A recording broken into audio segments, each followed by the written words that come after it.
ಎಲ್ಲರಿಗೂ ನಮಸ್ಕಾರ. ಕನ್ನಡತಿ ಗೃಹಿಣಿ ಕೈ ರುಚಿಗೆ ಸ್ವಾಗತ.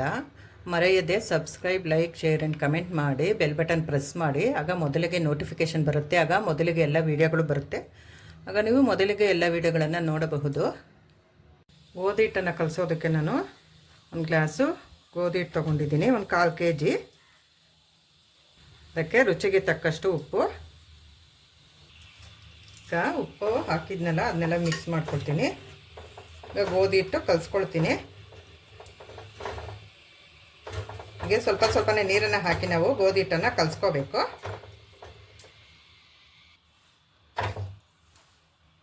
ಸ್ವಲ್ಪ ಸ್ವಲ್ಪನೇ ಹಾಕ್ಕೊಳ್ಬೇಕು ನೀರು, ಜಾಸ್ತಿ ಒಂದೇ ಸರ್ತಿ ಹಾಕೋ ಹಾಗಿಲ್ಲ. ಎಷ್ಟು ಇಡ್ಸುತ್ತೋ ನೋಡಿ ನಾವು ನೀರನ್ನು ಹಾಕಿ ಕಲಿಸ್ಕೋಬೇಕು.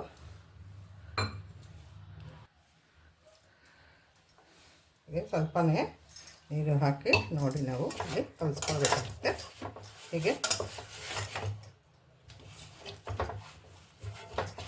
ಈಗ ಇದು ರೆಡಿ ಆಯಿತು. ಹಿಟ್ಟು ಕಲಸಿದ್ದು ಅಷ್ಟಾದರೆ ಆಯಿತು. ಈಗ ಕಲಸಿದ್ದಾಯಿತು. ಒಂದು ಸ್ಪೂನ್ ಎಣ್ಣೆ ಹಾಕಿ ನಾನು ಇದಕ್ಕೆಲ್ಲನೂ ಮಿಕ್ಸ್ ಮಾಡಿ ಇಟ್ಬಿಡ್ತೀನಿ. ಒಂದು 1/4 ಗಂಟೆ ರೆಸ್ಟ್ ಮಾಡೋದಕ್ಕೆ. ಆಮೇಲೆ ಚಪಾತಿ ಲಟ್ಟಿಸ್ಕೊಳ್ತೀನಿ. ಹೀಗೆ ಮಿಕ್ಸ್ ಮಾಡಿ ಇಟ್ಕೊಳ್ಬೇಕು. ಈಗ ಇದೆಲ್ಲ ರೆಡಿ ಆಯ್ತು ಹಿಟ್ಟು.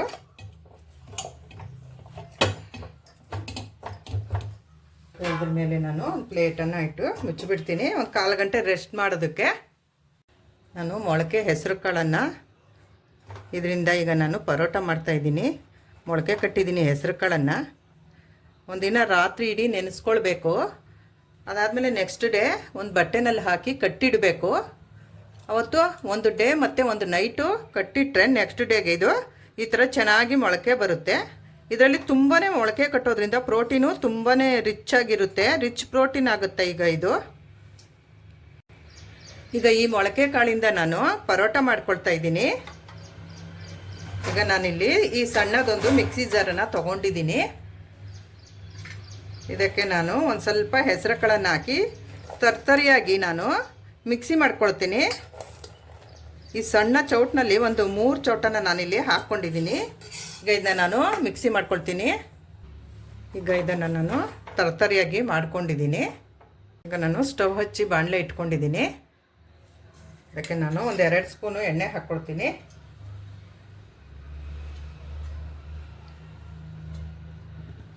ಇಷ್ಟಾದರೆ ಸಾಕು ಎಣ್ಣೆ. ಈಗ ಎಣ್ಣೆ ಕಾದಿದೆ ಚೆನ್ನಾಗಿ. ಅದಕ್ಕೆ ನಾನೊಂದು 1/2 ಸ್ಪೂನು ಸಾಸಿವೆ, ಒಂದು 1/2 ಸ್ಪೂನು ಜೀರಿಗೆ. ಈಗ ಸಿಡಿಬೇಕು. ಈಗ ಸಾಸಿವೆ ಸಿಡಿತಾ ಇದೆ. ಅದಕ್ಕೆ ಸ್ವಲ್ಪ ಬೆಳ್ಳುಳ್ಳಿ, ಒಂದು 7-8 ಎಸ್ಲು ಜಜ್ಜಿಟ್ಕೊಂಡಿರೋದು, 1 ಇಂಚು ಶುಂಠಿ ಜಜ್ಜಿಟ್ಕೊಂಡಿರೋದು, ಅದನ್ನೆಲ್ಲ ನಾನು ಮಿಕ್ಸ್ ಮಾಡ್ಕೊಳ್ತೀನಿ ಚೌಟಿಂದ. ಹೀಗೆ ಈಗ ಶುಂಠಿ ಬೆಳ್ಳುಳ್ಳಿ ಆಗಿದೆ. ಈಗ ಅದಕ್ಕೆ ನಾನು ಸ್ವಲ್ಪ ಈರುಳ್ಳಿ ಹಾಕ್ಕೊಳ್ತೀನಿ. ಒಂದು ಮೀಡಿಯಮ್ ಸೈಜು 1 ಗೆಡ್ಡೆ ಇದು ಈರುಳ್ಳಿ, ಸಣ್ಣದಾಗಿ ಹೆಚ್ಚಿಟ್ಕೊಂಡಿರೋದು. ಈಗ ಅದನ್ನ ಮಿಕ್ಸ್ ಮಾಡ್ಕೊಳ್ತೀನಿ. ಈಗ ಇದು ಈರುಳ್ಳಿ ಆಗಿದೆ. ಅದಕ್ಕೆ ನಾನು ಮಿಕ್ಸಿ ಮಾಡಿ ಇಟ್ಕೊಂಡಿರೋಂತಹ ಮೊಳಕೆ ಹೆಸರು ಕಾಳನ್ನು ನಾನಿಲ್ಲಿ ಹಾಕ್ಕೊಳ್ತಾ ಇದ್ದೀನಿ. ಇದನ್ನ ನಾನು ಮಿಕ್ಸ್ ಮಾಡ್ಕೊಳ್ತೀನಿ ಚೆನ್ನಾಗಿ. ಹೀಗೆ ಈರುಳ್ಳಿ ಜೊತೆ ಮಿಕ್ಸ್ ಮಾಡ್ಕೊಳ್ತೀನಿ. ಹೀಗೆ ಚೆನ್ನಾಗಿ ಮಿಕ್ಸ್ ಆಗಿದೆ. ಇದಕ್ಕೆ 1 ಸ್ಪೂನು ಧನಿಯಾ ಪುಡಿ ಹಾಕ್ತೀನಿ, 1 ಸ್ಪೂನು ಅಚ್ಚ ಖಾರದ ಪುಡಿ, 1 ಸ್ಪೂನು ಡ್ರೈ ಮ್ಯಾಂಗೋ ಪೌಡರು. ಇದನ್ನೆಲ್ಲ ನಾನು ಮಿಕ್ಸ್ ಮಾಡ್ಕೊಳ್ತೀನಿ. ಹೀಗೆ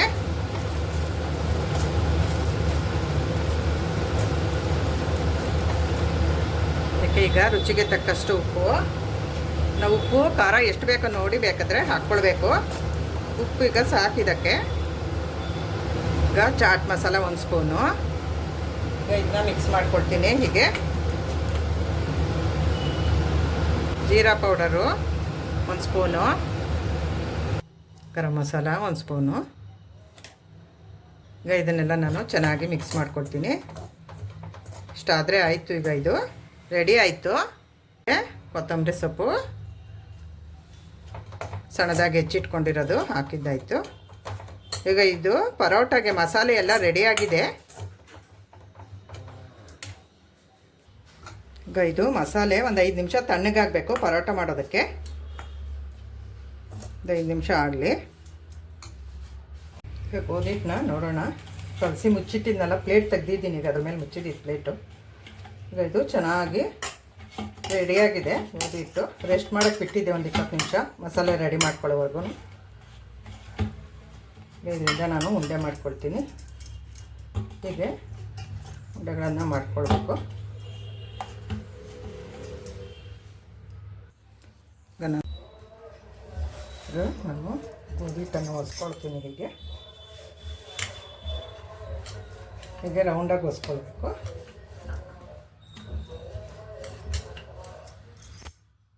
ಈಗ ನಾನು ಇದನ್ನು ಹೀಗೆ ಮಧ್ಯಕ್ಕೆ ಕಟ್ ಮಾಡ್ಕೊಳ್ತೀನಿ. 2 ಪೀಸ್ ಮಾಡ್ಕೊಳ್ತೀನಿ. ಇದನ್ನು ಒಂದು ಚಪಾತಿ ಒರೆಸ್ತಿರೋದನ್ನು ಪರೋಟಾಗೆ 2 ಮಾಡ್ಕೊಳ್ತೀನಿ ಈ ಥರ.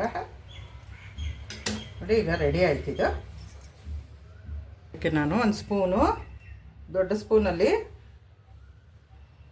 ಮೊಳಕೆ ಹೆಸರು ಕಾಳಿನ ಮಸಾಲೆ ರೆಡಿ ಮಾಡ್ಕೊಂಡಿದ್ವಲ್ಲ, ಅದನ್ನ ನಾನು ಇದರಲ್ಲಿ ಹಾಕ್ಕೊಳ್ತಾ ಇದ್ದೀನಿ.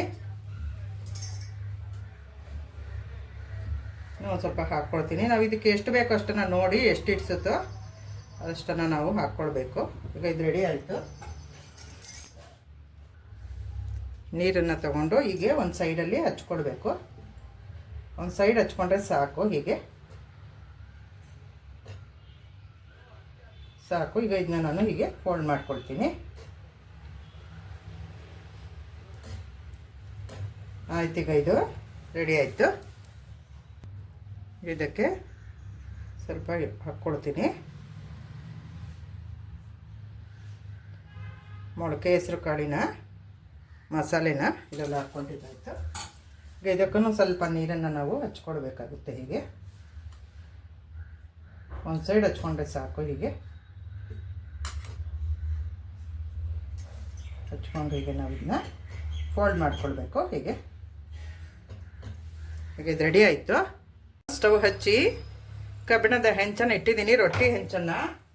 ಅದಕ್ಕೆ ಇಲ್ಲಿ ನಾನು ಒಂದು ಅರ್ಧ ಸ್ಪೂನು ಎಣ್ಣೆ ಹಾಕ್ಕೊಳ್ತೀನಿ. ಹೀಗೆ ಹಾಕ್ಕೊಂಡು ಈಗ ರೆಡಿ ಮಾಡ್ಕೊಂಡಿರೋಂತಹ ಪರೋಟಾನ ನಾನು ಇದರಲ್ಲಿ ಹಾಕ್ಕೊಳ್ತೀನಿ. ಈಗ ಈ ಸೈಡು ನಾನು ಒಂದು ಅರ್ಧ ಸ್ಪೂನು ಎಣ್ಣೆನ ನಾನಿಲ್ಲಿ ಹಾಕ್ಕೊಳ್ತೀನಿ. ಈಗ ಇದು ಬೇಯಬೇಕು. ಮೀಡಿಯಮ್ ಫ್ಲೇಮಲ್ಲಿ ಇಟ್ಕೊಂಡು ನಾನು ಇದನ್ನ ಬೇಯಿಸ್ಕೊಳ್ತೀನಿ.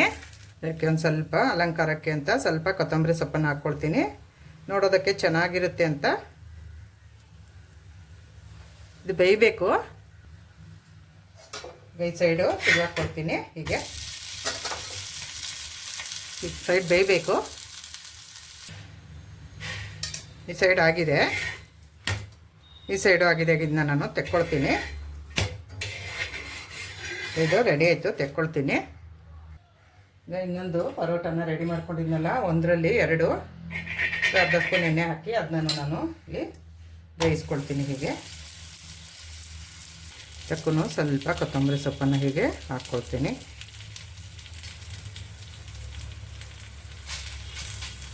ಇಷ್ಟಾದರೆ ಆಯಿತು. ಇದನ್ನು ಮೀಡಿಯಮ್ ಫ್ಲೇಮಲ್ಲಿ ಇಟ್ಕೊಂಡು ಬೇಯಿಸ್ಕೊಳ್ಬೇಕು. ಇಲ್ಲಿ ಮೇಲಿಂದ ಒಂದು ಅರ್ಧ ಸ್ಪೂನು ಎಣ್ಣೆನ ನಾನು ಹಾಕಿ ಈ ಕಡೆ ಎಲ್ಲ ಸ್ಪ್ರೆಡ್ ಮಾಡ್ಕೊಳ್ತೀನಿ. ಹೀಗೆ ಇದನ್ನ ನಾನು ತಿರುವಾಕ್ಕೊಳ್ತೀನಿ. ಈ ಸೈಡ್ ಆಗಿದೆಯಾ ನೋಡೋಣ. ಈ ಸೈಡ್ ಆಗಿದೆ, ಆ ಸೈಡ್ ಒಂದು ಸ್ವಲ್ಪ ಆಗಬೇಕು. 2 ಸೈಡೂ ಚೆನ್ನಾಗಿ ಬೆಂದಿದೆ. ಈಗ ಅದನ್ನ ನಾನು ತೆಕ್ಕೊಳ್ತೀನಿ. ಇಷ್ಟಾದರೆ ಆಯಿತು. ಈಗ ಒಂದು ಪರೋಟನ ನಾನು ಈ ಥರ ಮಾಡಿ ತೋರಿಸ್ತೀನಿ. ಒಳಗಡೆ ಸ್ಟಫಿಂಗ್ ಮಾಡಿರ್ತೀವಲ್ವ, ಇದು ತುಂಬಾ ಟೇಸ್ಟಿಯಾಗಿ ತುಂಬಾ ಚೆನ್ನಾಗಿರುತ್ತೆ ತಿನ್ನೋದಕ್ಕೆ. ನಾನು ಒಂದು ಸ್ವಲ್ಪ ಟೇಸ್ಟ್ ಮಾಡ್ತೀನಿ. ತುಂಬಾ ಟೇಸ್ಟಾಗಿ ತುಂಬಾ ಸೂಪರಾಗಿ ಆಗಿದೆ. ಈ ಥರ ನೀವು ಮಾಡಿ. ಈ ರೀತಿಯಾದ ಪರೋಟನ ನೀವು ಮಾಡಿ ಹೇಗಿದೆ ಎಂದು ಕಮೆಂಟ್ ಮಾಡಿ ತಿಳಿಸಿ. ಮರೆಯದೆ subscribe, like, share and comment ಮಾಡಿ. ಬೆಲ್ ಬಟನ್ ಪ್ರೆಸ್ ಮಾಡಿ. ಆಗ ಮೊದಲಿಗೆ ನೋಟಿಫಿಕೇಷನ್ ಬರುತ್ತೆ. ಆಗ ಮೊದಲಿಗೆ ಎಲ್ಲ ವೀಡಿಯೋಗಳನ್ನು ಬರುತ್ತೆ. ಆಗ ನೀವು ಮೊದಲಿಗೆ ಎಲ್ಲ ವೀಡಿಯೋಗಳನ್ನು ನೋಡಬಹುದು. ನೋಡಿದ್ದಕ್ಕೆ ಧನ್ಯವಾದಗಳು.